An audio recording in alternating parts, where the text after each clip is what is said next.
Oh, howdy all, grab yourself a beer, it's time for some Path of Exile discussion. So today is day 13 of Scourge League spoiler season, and it's a much quieter day, which is a good thing because yesterday was kinda wild. So for all the coverage I've got on yesterday's information, which there's a lot of, just have a look down in the description below and you'll find links to it.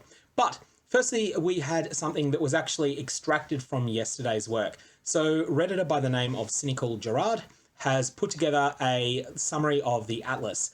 They have updated that there's two mistakes on it. Firstly, that the question marks are barrows, and secondly, that that one of the maps that's marked as a promenade is actually a thicket, and it's just a mistake that they'd made. But this is a really useful guide, and a link in the description below to their site on Reddit, or to their post on Reddit. Secondly, is a really interesting set of gloves. Gravebind has a very interesting build-around mod of types. So nearby enemies killed by anyone count as being killed by you instead.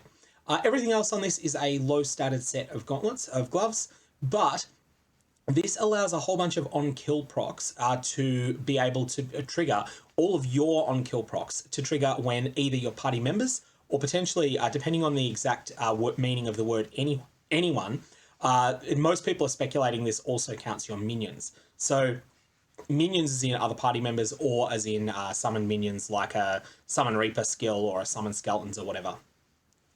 This can be really good for builds that have really good access to ridiculous on-kill procs. So one of the things that comes to mind here is the chaos damage corpse explosions that come from the occultist ascendancy and also from a few items in the game.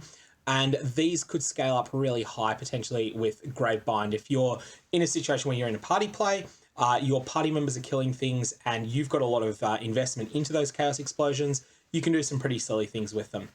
Additionally, there'll be all sorts of other interactions people will find with these. That's just the first thing that came to my head, but I'm sure that there will be plenty of others. The second one that came up, the second spoiler, and this will be the last one, is Destructive Link.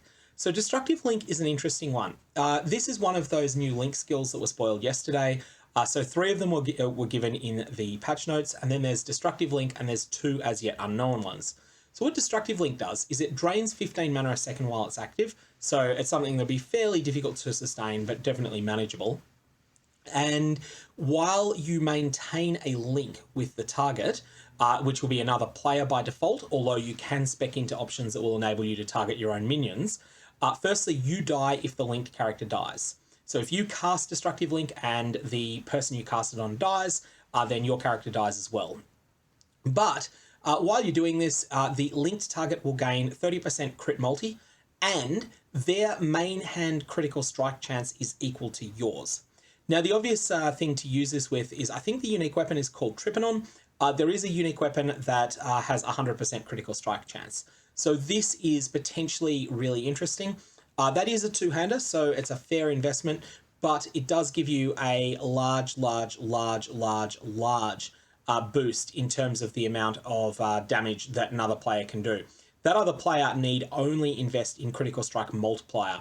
They don't need to invest in critical strike chance at all.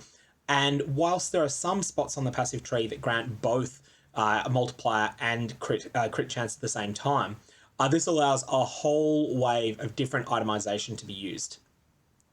I'm not sure how strong this will be in practice, but my gut says that it will find a home, but probably more for organized parties, where some of the other link skills will just be generally good. Destructive Link is something that might require a fairly specific setup, and for the recipient of the link to be built around it.